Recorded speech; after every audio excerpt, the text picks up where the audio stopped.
ایک دن نبی کریم صلی اللہ تعالی علیہ وسلم لوگوں میں تشریف فرما تھے کہ آپ کے پاس ایک شخص آیا اور پوچھنے لگا کہ ایمان کسے کہتے ہیں؟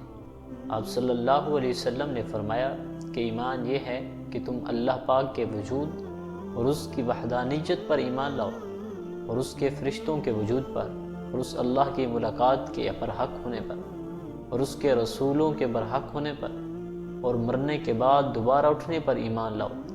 پھر اس نے پوچھا کہ اسلام کیا ہے؟ آپ صلی اللہ علیہ وسلم نے پھر جواب دیا کہ اسلام یہ ہے کہ تم خالص اللہ کی عبادت کرو اور اس کے ساتھ کسی کو شریک نہ بناؤ، اور نماز قائم کرو، اور زکوٰۃ فرض ادا کرو، اور رمضان کے روزے رکھو۔ پھر اس نے احسان کے متعلق پوچھا۔ آپ صلی اللہ علیہ وسلم نے فرمایا، احسان یہ کہ تم اللہ کی عبادت اس طرح کرو گویا تم اسے دیکھ رہے ہو۔ اگر یہ درجہ نہ حاصل ہو تو پھر یہ تو سمجھو کہ وہ تم کو دیکھ رہا ہے۔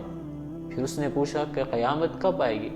آپ صلی اللہ علیہ وسلم نے فرمایا کہ اس کے بارے میں جواب دینے والا پوچھنے والے سے کچھ زیادہ نہیں جانتا، البتہ میں تمہیں اس کی نشانیاں بتلا سکتا ہوں۔ وہ یہ ہے کہ جب لونڈی اپنے آقا کو جنے گی، اور جب سیاہ اونٹوں کے چرانے والے دیہاتی لوگ ترقی کرتے کرتے مکانات کی تعمیر میں ایک دوسرے سے بازی لے جانے کی کوشش کریں گے۔ یاد رکھو، قیامت کا علم ان 5 چیزوں میں جن کو اللہ کے سوا کوئی نہیں جانتا۔